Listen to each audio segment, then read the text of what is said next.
Friends, welcome back to my channel. ఈరోజు topic వచ్చేసి Indian history సిరీస్లో భాగంగా మనం శాతవాహనుల గురించి లాస్ట్ వీడియోలో మనం తెలుసుకున్నాము. శాతవాహనుల చరిత్ర గల ఆధారాలు ఏంటని లాస్ట్ వీడియోలో మనం తెలుసుకున్నాము. ఇన్ కేస్ మీరు ఆ వీడియోస్ చూడకపోయి ఉంటే నా ఛానల్లో ఉంటాయి. శాతవాహనులకు సంబంధించి పార్ట్ 1, ఇది పార్ట్ 2కి సంబంధించిన వీడియో. ఈ వీడియోలో వచ్చేసి మనం శాతవాహనుల యొక్క రాజుల గురించి ఈ వీడియోలో మనం తెలుసుకోబోతున్నాం. సో ఇంకా లేట్ చేయకుండా వీడియోలోకి వెళ్ళిపోదాం. శాతవాహనుల యొక్క రాజులు ఎంతమంది ఉన్నారో చూద్దాం. ముఖ్య రాజులు శాతవాహనుల కాలం నాటి ముఖ్య రాజులు ఎవరంటే, ఫస్ట్ శ్రీముఖుడు తర్వాత కృష్ణుడు పరిపాలన చేశాడు. అంటే ఒక ఆర్డర్లో ఎవరెవరు పరిపాలన చేశారో ఆర్డర్లో అన్నమాట. ఇది శ్రీముఖుడు, కృష్ణుడు, మొదటి శాతకర్ణి, రెండవ శాతకర్ణి, కుంతల శాతకర్ణి, తర్వాత హలుడు, గౌతమిపుత్ర శాతకర్ణి, వశిష్ఠిపుత్ర పులోమావి, యజ్ఞశ్రీ శాతకర్ణి, మూడవ పులోమావి. శాతవాహన కాలంలో చిట్ట రాజు మూడవ పులోమావి. సో వీళ్ళంతా వచ్చేసి శాతవాహనుల కాలం నాటి రాజులు అన్నమాట. సో ఆర్డర్లో గుర్తుంచుకోవడానికి ట్రై చేయండి. నెక్స్ట్ వచ్చేసి ఈ శాతవాహన రాజులలో తొలి శాతవాహనులు అని ఉన్నారు, మలి శాతవాహనులు ఉన్నారు. సో తొలి శాతవాహనులు ఎక్కడి నుంచి ఎక్కడి వరకు అంటే శ్రీముఖుడి నుంచి హలుడు వరకు గల రాజులను తొలి శాతవాహనులు అని అంటారు. శ్రీముఖుడి నుంచి హలుడు వరకు ఉన్న రాజులైతే వారిని తొలి శాతవాహనులు అంటారు. నెక్స్ట్ మలి శాతవాహనులు వచ్చేసి గౌతమిపుత్ర శాతకర్ణి నుంచి మూడవ పులోమావి వరకు గల రాజులను మలి శాతవాహనులు అని అంటారు. గుర్తుంచుకోండి, తొలి మరియు మలి. సో ఇక్కడ ఏంటంటే గొప్పవాడు ఎవరు, శాతవాహనులలో గొప్ప రాజు ఎవరంటే, తొలి శాతవాహనులలో గొప్పవాడు అంటే మొదటి శాతకర్ణి అని చెప్పాలి. మలి శాతవాహనులలో గొప్పవాడు అంటే గౌతమిపుత్ర శాతకర్ణి అని చెప్పాలి. తొలిలో వచ్చేసి మొదటి శాతకర్ణి, నెక్స్ట్ మలి శాతవాహనులలో గొప్పవాడు అంటే గౌతమిపుత్ర శాతకర్ణి అని చెప్పాలి. సో శాతవాహన వంశం యొక్క అందరి రాజులు శాతవాహన వంశంలో గొప్పవాడు ఎవరంటే మళ్ళీ గౌతమిపుత్ర శాతకర్ణి అని చెప్పాలి. అంటే టోటల్గా మొత్తం రాజులలో ఎవరు గొప్పవారంటే గౌతమిపుత్ర శాతకర్ణి. తొలి అన్నప్పుడు స్పెసిఫిక్గా మొదటి శాతకర్ణిని మెన్షన్ చేయాలి. మలి శాతవాహనులు అన్నప్పుడు గౌతమిపుత్ర శాతకర్ణి అని గుర్తుంచుకోండి. అందరిలో అన్నప్పుడు మాత్రం గౌతమిపుత్ర శాతకర్ణి వస్తారని గుర్తుంచుకోండి. సో శాతవాహన రాజ్య స్థాపకుడు, వంశస్థాపకుడు అనేటువంటి శ్రీముఖుడి గురించి మనం ఇప్పుడు తెలుసుకుందాం. ఇతను శాతవాహన రాజ్య స్థాపకుడు అన్నమాట. ఇతను వచ్చేసి BC 221 నుంచి 198 వరకు ఈయన పరిపాలన చేశాడనమాట. నెక్స్ట్ వచ్చేసి ఈయన మౌర్యులకు సామంతులు అన్నమాట. వీళ్ళెవరు మౌర్యులకు, వీరు సామంతులు అన్నమాట. సో ఇతనికి ఒక బిరుదు అనేది ఉంది, రాయ అనే బిరుదు శ్రీముఖుడికి ఉంది. సో ఈ బిరుదుని ఎవరిచ్చారు అని అడుగుతారు. ఈ బిరుదుని అశోకుడు ఇవ్వడం జరిగింది అన్నమాట. అశోకుడికి సమకాలీనుడు శ్రీముఖుడు, అశోకుడికి సమకాలీనుడు అన్నమాట. గుర్తుంచుకోండి, అశోకుడికి సమకాలీనుడు. అశోకుడు తన 13వ శిలాశాసనంలో ఈ బిరుదుని ఇవ్వడం జరిగింది. రాయ అనే బిరుదుని ఎవరికి ఇచ్చారు, శ్రీముఖుడికి ఇవ్వడం జరిగింది అశోకుడు. సో ఇతని యొక్క రాజధాని ఏంటి, కోటిలింగాల. ఇతని పేరు మీద 8 వెండి నాణాలు లభించాయి ఈ కోటిలింగాల ప్లేస్లో. 8 వెండి నాణాలు కోటిలింగాలు లభించాయి. అండ్ అదేవిధంగా కొండాపూర్లో కూడా ఈయన యొక్క నాణాలు లభించాయి అన్నమాట, శ్రీముఖుడికి సంబంధించిన నాణాలు. సో ఇతని యొక్క నాణాలు కోటిలింగాలలో కనిపించాయి కాబట్టి వీరి యొక్క మొదటి రాజధాని కోటిలింగాల అని అంటారు. సో గుర్తుంచుకోండి. నెక్స్ట్ వచ్చేసి ఈయన మహారాష్ట్ర ప్రాంతం యొక్క రాజు అయినటువంటి త్రణకైరో, మహారాష్ట్ర అయినప్పుడు త్రణకైరో పరిపాలిస్తున్నమాట. రతికుల రాజు. సో ఇతన్ని ఓడించి వైవాహిక సంబంధాల ద్వారా ఇతని రాజ్యాన్ని మరింత బలంగా చేసుకున్నాడు అనమాట, వైవాహిక సంబంధాలు. సో ఎలా అంటే రతికుల రాజు అయినటువంటి త్రణకైరోని ఓడించాడు కదా. సో తర్వాత ఏం చేశాడంటే త్రణకైరో యొక్క కుమార్తె ఎవరంటే దేవి నాగానికని శ్రీముఖుడు తన కొడుకు అయినటువంటి మొదటి శాతకర్ణికి ఇచ్చి పెళ్లి చేస్తారనమాట. దేవి నాగానిక వెడ్స్ మొదటి శాతకర్ణి. సో దేవి నాగానిక ఎవరంటే త్రణకైరో యొక్క కుమార్తె అనమాట, మహారాష్ట్రకు చెందింది ఈమె. సో ఈమెకి మొదటి శాతకర్ణికి ఇద్దరికి వివాహం చేపించి వివాహం ద్వారా సంబంధాలను పెంచుకుంటాడు రాజ్య విస్తరణలో శ్రీముఖుడు. గుర్తుంచుకోండి. సో ఈయన ఏ మతం అనుసరించాడు, మతం కూడా చాలా ఇంపార్టెంట్. మొదట్లో ఈయన జైన మతాన్ని అనుసరించాడు అనమాట. తర్వాత వైదిక మతానికి మారిపోయాడు. మొదట్లో జైన మతం ఆచరించి తర్వాత వైదిక మతానికి ఈయన మారాడు. తర్వాత కాలంలోనే ఇతను మొదట్లో జైన మతం ఆచరించినా సరే తర్వాతి కాలంలో జైన సన్యాసులను ఈయన క్రూరంగా హింసించాడనమాట. అంటే జైన సన్యాసులని క్రూరంగా హింసించడం జరిగింది. ముందు జైన మతం స్వీకరించినా సరే తర్వాత క్రూరంగా సన్యాసులను హింసించాడు. సో ఆ కోపంతో జైన మత సన్యాసులు ఇతన్ని సంహరించారు అని అంటారు. ఏ గ్రంథం ప్రకారం అంటే కథా సరిత్సాగరం అనే గ్రంథం ప్రకారం జైన మత సన్యాసులు శ్రీముఖుడిని చంపారు అని ఈ గ్రంథం తెలుపుతుంది అనమాట. ఏది కథా సరిత్సాగరం. గుర్తుంచుకోండి, కథా సరిత్సాగరం తెలుపుతుంది అనమాట. సో ఇతని తర్వాత ఎవరు పరిపాలన చేశారంటే ఇతని తమ్ముడు అయినటువంటి కృష్ణుడు, లేదా ఇంకొక పేరేంటంటే కన్హుడు పరిపాలన బాధ్యతలు స్వీకరించడం జరిగింది శ్రీముఖుడి తర్వాత. సో శ్రీముఖుడి తర్వాత మొదటి శాతకర్ణి స్వీకరించలేదు, అతని తమ్ముడు స్వీకరించడం జరిగింది, కృష్ణుడు లేదా కన్హుడు అని గుర్తుంచుకోండి. నెక్స్ట్ కన్హుడి పరిపాలన చూస్తే, కన్హుడు ఇతను బీసీ 198 నుంచి 180 వరకు పరిపాలన చేశాడన్నమాట శాతవాహన రాజ్యాన్ని. సో ఇతడు ఏం చేసి, ఇతని యొక్క గొప్ప ఏంటంటే ఇతడు నాసిక్ కన్హేరి గుహలను తొలగించడం జరిగింది, ఇతని యొక్క స్పెషాలిటీ. నెక్స్ట్ అదేవిధంగా భాగవత మతం కూడా దక్షిణ భారతదేశంలోకి భాగవత మతం అనేది ఇతని కాలంలోనే ప్రవేశించిందనమాట, గుర్తుంచుకోండి. భాగవత మతం ఏ రాజు కాలంలో దక్షిణ భారతదేశంలోకి ప్రవేశించిందంటే కృష్ణుడు లేదా కన్హుడు కాలంలో ప్రవేశించిందని గుర్తుంచుకోండి. నెక్స్ట్ ఇతను దక్షిణ భారతదేశంలో బౌద్ధ సన్యాసుల కొరకు ధర్మ మహామాత్య అధికారులను నియమించాడు.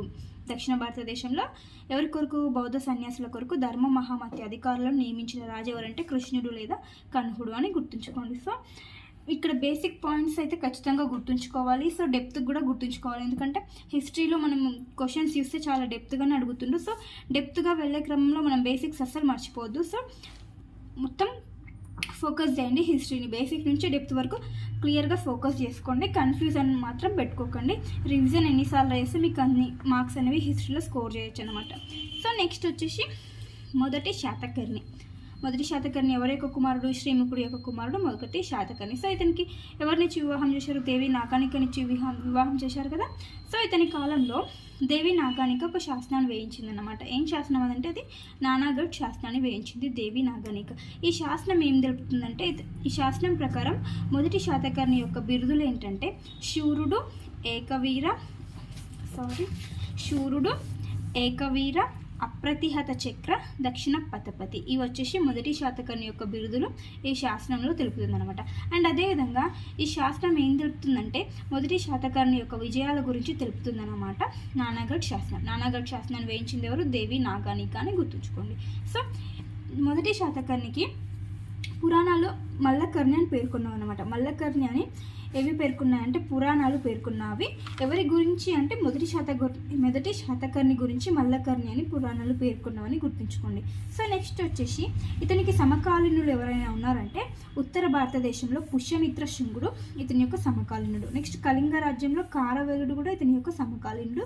నెక్స్ట్ ఇండో గ్రీకు రాజు అయినటువంటి డెమిట్రియస్ మీనాండర్ ఇతని యొక్క సమకాలీన రాజులు అన్నమాట. ఇంపార్టెంట్ గుర్తుంచుకోండి. శ్రీముఖుడికి సమకాలీన రాజు అంటే అశోకుడు, మొదటి శాతకర్ణికి సమకాలీన రాజులు అంటే పుష్యమిత్ర శృంగుడు, కారవేలుడు, డెమిట్రియస్ అండ్ మీనాండర్ అని గుర్తుంచుకోండి. సమకాలీనులు కూడా ఇంపార్టెంట్ గుర్తుంచుకోండి. నెక్స్ట్ వేదశ్రీ శాతకర్ణి ఇతని యొక్క కుమారుడు. వేదశ్రీ శాతకర్ణి, తనకి మరి ఒక పేరు ఏంటంటే పూర్ణోత్సంగుడు అని పేరు. పూర్ణోత్సంగుడు అని కూడా అంటారు వేదశ్రీ శాతకర్ణి. సో మొదటి శాతకర్ణిని ఎవరు ఓడించారంటే కారవేలుడు ఓడించడం జరిగింది మొదటి శాతకర్ణిని. కళింగ రాజు అయినటువంటి కారవేలుడు మొదటి శాతకర్ణిని ఓడించడం జరిగింది. సో నెక్స్ట్ రెండవ శాతకర్ణి బీసీ 152 నుంచి 96 మధ్యలో పరిపాలన చేశారన్నమాట. సో ఇతని యొక్క స్పెషాలిటీ ఏంటంటే అత్యధిక కాలం పరిపాలించిన రాజు. శాతవాహనులలో అత్యధిక కాలం పరిపాలించిన రాజు ఎవరంటే రెండవ శాతకర్ణి అని గుర్తుంచుకోండి. సుమారు 56 సంవత్సరాల వరకు ఈయన పరిపాలన చేశారు. సో గుర్తుంచుకోండి ఎన్ని సంవత్సరాలు అండ్ ఎవరు అనేది. నెక్స్ట్ ఇతని కాలం నుండే శక శాతవాహన ఘర్షణలు అనేవి ప్రారంభమయ్యాయి ఇతని కాలం నుండే. నెక్స్ట్ ఇతని సాంచి స్తూపానికి దక్షిణ తోరణాన్ని కట్టాడనమాట. సాంచి స్తూపానికి దక్షిణ తోరణాన్ని ఇతను నిర్మించాడు రెండవ శాతకర్ణి. నెక్స్ట్ కుంతల శాతకర్ణి బీసీ 38 నుంచి 30 వరకు పరిపాలన చేశాడు. ఇతని యొక్క స్పెషాలిటీ కుంతల అనగానే సంస్కృతం అనే భాష మనకు క్లిక్ అవ్వాలి. కుంతల శాతకర్ణి అనగానే గుర్తుంచుకోండి. ఇతను సంస్కృతంలో రాజభాషగా చేసిన రాజు అనమాట. నెక్స్ట్ ఇతని ఆస్థానంలో ప్రసిద్ధి చెందిన పండితులు ఉన్నారు. సో ఈ పండితులు చాలా ఇంపార్టెంట్. ఎవరి కాలంలో ఏ పండితులు ఉన్నారు అనేవి చాలా ఇంపార్టెంట్ గుర్తుంచుకోండి. ఎందుకంటే తర్వాత ఎగ్జామ్లో కాలక్రమంలో అమర్చమని కూడా క్వశ్చన్స్ అనేవి వస్తున్నాయి. సో ఏ రాజు కాలంలో ఎవరు పండితులుగా ఉన్నారని చాలా ఇంపార్టెంట్ గుర్తుంచుకోండి. వాత్సాయనుడు ఇతని కాలంలో ప్రసిద్ధి చెందిన పండితులు ఎవరు? వాత్సాయనుడు, గుణాఢ్యుడు, శర్వవర్మ. వాత్సాయనుడు రచించినది కామసూత్రాలు రచించాడు. గుణాఢ్యుడు బృహత్ కథని రచించాడు. శర్వవర్మ కాతంత్ర వ్యాకరణాన్ని రచించడం జరిగింది. సో ఈ కాతంత్ర వ్యాకరణకి మరి ఒక పేరు ఏంటంటే మోదక దండకం. గుర్తుంచుకోండి. మోదక దండకం మరి యొక్క పేరు ఈ కాతంత్ర వ్యాకరణానికి గుర్తుంచుకోండి. సో కుంతల శాతకర్ణి యొక్క భార్య ఎవరు? మలయావతి. ఎవరు? మలయావతి కుంతల శాతకర్ణి యొక్క భార్య అన్నమాట. సో ఇక్కడ బృహత్ కథ, గుణాఢ్యుడు రచించినటువంటి బృహత్ కథ ఉంది కదా. సో ఈ బృహత్ కథ గ్రంథంను అనుసరించి ఆధారంగా చేసుకొని ఇంకా కొన్ని గ్రంథాలను రచించడం జరిగింది తర్వాతి కాలంలో. ఏంటంటే అవి బృహత్ కథ మంజరి, బృహత్ కథ కోశం, బృహత్ కథ శ్లోక సంగ్రహం, నెక్స్ట్ కథా సరిత్సాగరం, నెక్స్ట్ పంచతంత్రం. ఇవన్నీ వచ్చేసి బృహత్ కథని గుణాఢ్యుడు రచించినటువంటి బృహత్ కథని ఆధారంగా చేసుకొని ఈ గ్రంథాలు రచించడం జరిగింది. సో క్షేమేంద్రుడు వచ్చేసి బృహత్ కథ మంజరిని రచించడం జరిగింది. హరిసేనుడు వచ్చేసి బృహత్ కథ కోశంని, నెక్స్ట్ వరాహిమిహిరుడు వచ్చేసి బృహత్ కథ శ్లోక సంగ్రహాన్ని రచించడం జరిగింది. నెక్స్ట్ వచ్చేసి సోమదేవసుడు వచ్చేసి కథా సరిత్సాగరం రచించడం జరిగింది. కథా సరిత్సాగరం ఈ గ్రంథం ఇంకొక విషయం తెలుపుతుంది. ఏంటంటే గుణాఢ్యుడికి అయినటువంటి అదేవిధంగా శర్వవర్మకి పడేది కాదు, ఒకరంటే ఒకరికి పడదని ఈ గ్రంథం తెలుపుతుంది. సోమదేవసుడు రచించినటువంటి కథా సరిత్సాగరం. నెక్స్ట్ విష్ణు శర్మ రచించినటువంటి పంచతంత్రం కూడా ఈ బృహత్ కథని ఆధారంగా చేసుకొని రచించడం జరిగిందని గుర్తుంచుకోండి. సో ఇక్కడ ఏంటంటే గుణాఢ్యుడికి శర్వవర్మకు పడదు అని చెప్పినా కదా. సో శర్వవర్మ రచించినటువంటి కాతంత్ర వ్యాకరణం ఈ గ్రంథం ఏంటంటే సంస్కృతం, అంటే కుంతల శాతకర్ణికి సంస్కృతం నేర్పించడం కోసం శర్వవర్మ ఈ గ్రంథాన్ని రచించడం జరిగిందన్నమాట. సో గుణాఢ్యుడు రచించినటువంటి బృహత్ కథని కుంతల శాతకర్ణి తిరస్కరించాడు. అని తిరస్కరించడం కారణంగా గుణాఢ్యుడు ఏం చేశాడంటే ఆ బృహత్ కథని కాల్చివేశాడు. సో ఆ కాల్చివేయంగా దొరికిన వాటితోటే ఈ గ్రంథాలని రచించడం జరిగింది ఈ రచయితలు అన్నమాట. సో ఇక్కడ గుణాఢ్యుడికి శర్వవర్మకు పడకపోవడానికి రీజన్ ఇది. శర్వవర్మ రచించినటువంటి సంస్కృతంలో రచించిన కాతంత్ర వ్యాకరణాన్ని కుంతల శాతకర్ణి కోసం రచించడం జరిగింది. సంస్కృతం నేర్చుకోవడం కోసం కుంతల శాతకర్ణి సంస్కృతం నేర్చుకోవడం కోసం ఏ గ్రంథం ఉపయోగపడింది అంటే కాతంత్ర వ్యాకరణం. ఎవరు రచించారంటే శర్వవర్మ రచించాలని గుర్తుంచుకోండి. సో ఎందుకు సంస్కృతం నేర్చుకున్నాడంటే ఇక్కడ భార్య ఉంది కదా మలయావతి, కుంతల శాతకర్ణికి ఒక హేళన అంటే అవమానించడం జరిగిందన్నమాట. మీరు రాజులు అయ్యుండి సంస్కృతం మీకు రాదా అని అవమానించటం చేత శర్వవర్మ చేత ఈ కాతంత్ర వ్యాకరణం రచింపజేసి తను సంస్కృతాన్ని నేర్చుకున్నాడు కుంతల శాతకర్ణి. ఇక్కడ ఈ స్టోరీ గుర్తుంచుకోండి. నెక్స్ట్ వచ్చేసి రాజశేఖరుడు రచించినటువంటి కావ్య మీమాంస. ఈ కావ్య మీమాంస ఏమిటంటే కుంతల గురించి తెలుపుతున్నాను, కుంతల శాతకర్ణి గురించి తెలుపుతుంది ఈ కావ్య మీమాంస. సో ఇక్కడ రచనలు గుర్తుంచుకోండి, ఎవరు రచించారు అనేది కూడా చాలా ఇంపార్టెంట్ గుర్తుంచుకోండి. తర్వాత ఏమైందంటే నెక్స్ట్ వచ్చేసి ఇతను తన భార్యను, ఎవరంటే కుంతల శాతకర్ణి తన భార్య అయినటువంటి మలయావతిని కరీర్తి అనే కామక్రీడ ద్వారా చంపడం జరిగిందన్నమాట. సో ఈ కరీర్తి అనే రతిభంగిమ అంటే కామక్రీడ ద్వారా ఎవరిని చంపాడు? తన భార్యని ఈ కుంతల శాతకర్ణి చంపడం జరిగిందని గుర్తుంచుకోండి. నెక్స్ట్ వచ్చేసి 1వ పులోమావి. ఇతని యొక్క కాలం వచ్చేసి BC 36 నుంచి 6 మధ్య పరిపాలన చేశాడు. సో ఈ కాలం అంత ఇంపార్టెంట్ కాదు, ఎగ్జామ్ పాయింట్ ఆఫ్ వ్యూ అడగరు కానీ సో గుర్తుంచుకోండి చేస్తాను. సో ఇతని ఎన్నో చక్రవర్తి అంటే 15వ చక్రవర్తి 1వ పులోమావి. సో ఇతని కాలంలో రాజ్య పరిస్థితి ఆర్థికంగా బాగా లేదన్నమాట. ఇతని కాలంలో అంత స్ట్రాంగ్గా లేదు. ఇతని యొక్క సమకాలీనులు ఎవరంటే ఉత్తర భారతదేశంలో తన యొక్క సమకాలీనులు ఎవరంటే కణ్వ వంశంలో ఉన్నటువంటి నారాయణుడు, సుశర్మ. వీళ్ళిద్దరు వచ్చేసి ఇతని యొక్క సమకాలీన రాజులు అన్నమాట. సుశర్మ గుర్తుంచుకోండి, కణ్వ వంశంలో సుశర్మ. ఇతను సుశర్మను ఓడించి చంపడం జరిగింది. కణ్వ వంశానికి చెందిన సుశర్మను ఎవరు ఓడించారంటే 1వ పులోమావి ఓడించి చంపడం జరిగిందన్నమాట. ఇది తెలిపేది ఏంటంటే మత్స్య పురాణం తెలుపుతుంది దీని గురించి. ఇతని నాణేలు కూడా పాటలీపుత్రంలో లభించాయన్నమాట. ఎవరి 1వ పులోమావి యొక్క నాణేలు పాటలీపుత్రంలో కూడా లభించడం జరిగిందంటే అక్కడి వరకు రాజ్య విస్తరణ చేశాడు అన్నట్టు. నెక్స్ట్ వచ్చేసి హాలుడు. ఇతని యొక్క పరిపాలన కాలం వచ్చేసి BC 19 నుంచి 24 వరకు. సో ఇతను వచ్చేసి 17వ రాజు. హలుడు 17వ రాజు, 1వ పులోమావి వచ్చేసి 15వ రాజు అనమాట.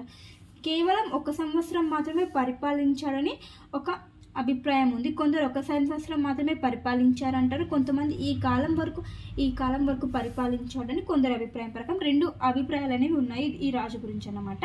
సో ఇతని యొక్క బిరుదులు ఏంటంటే ఇతను గొప్ప కవి అన్నమాట. రాజులలో ఇతను గొప్ప కవి. సో ఇతనికి బిరుదులు ఏమున్నాయంటే కవిరాజు, కవి వత్సలుడు ఇతని యొక్క బిరుదులు అన్నమాట.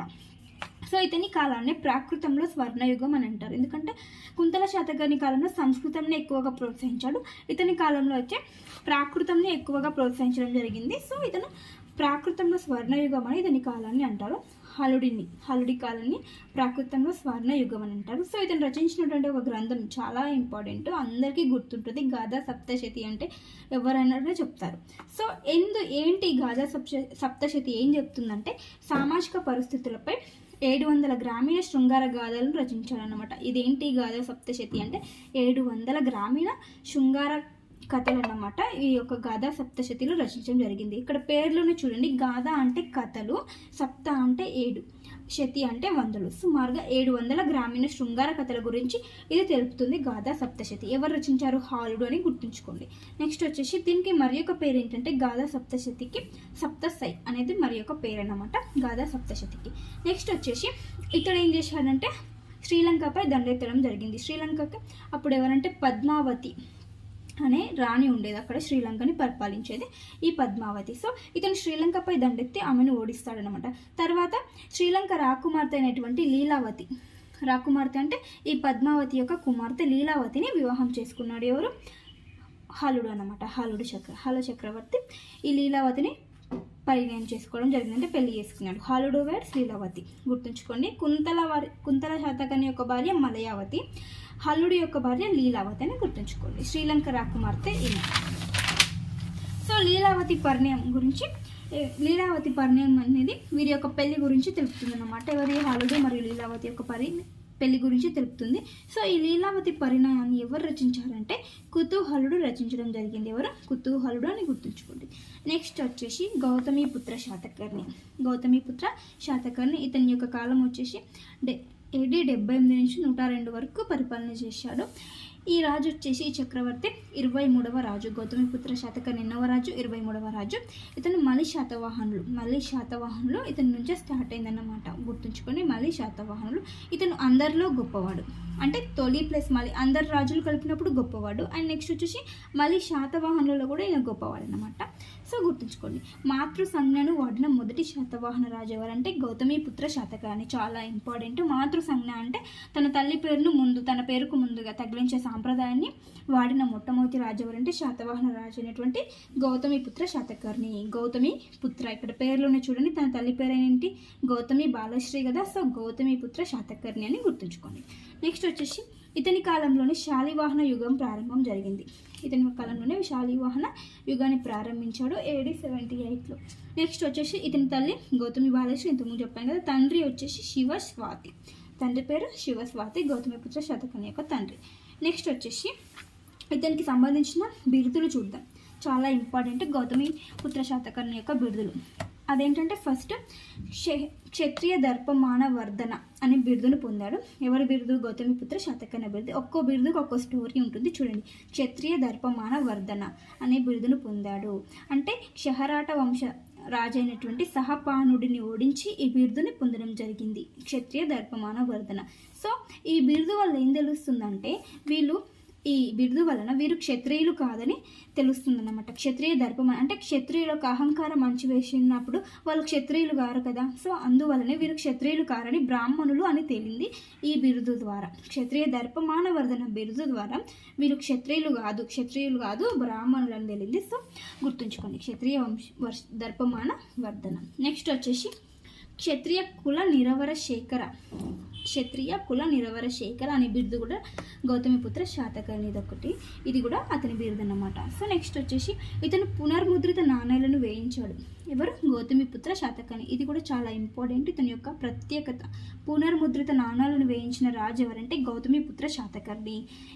ఏ రాజును ఓడించి అతని నాణేలపై ఇతని నాణేలను పునర్ముద్రించాడంటే సహపానుడిని ఓడించి సహపానుడి నాణేలు ఏవైతే ఉంటాయో ఆ నాణేలపై ఇతని యొక్క నాణేలను ముద్రించడం జరిగిందన్నమాట. ఇతని నాణేలు నెక్స్ట్ ఏంటంటే ఇతని నాణేలు జోగల్తంబిలో కూడా లభించాయి, కడలూరులో కూడా లభించాయి.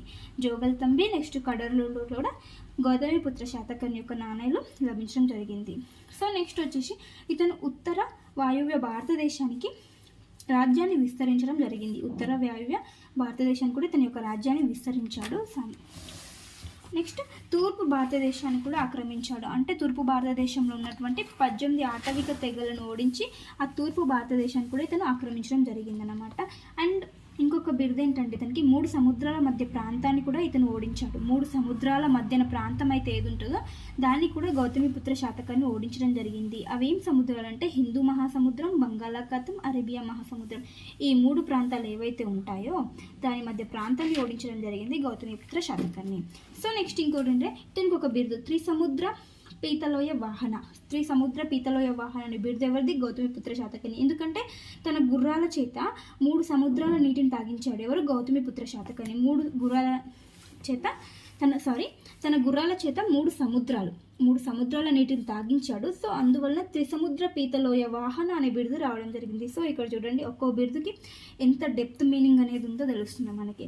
సో నెక్స్ట్ వచ్చేసి ధనబేటక స్వామి అనే బిరుదును కూడా పొందాడు. ధనబేటక స్వామి అనే బిరుదు ఎందుకు వచ్చిందంటే ధనబేటక నగరాన్ని నిర్మించిన కారణంగా ధనబేటక స్వామి అనే బిరుదు అనేది రావడం జరిగింది.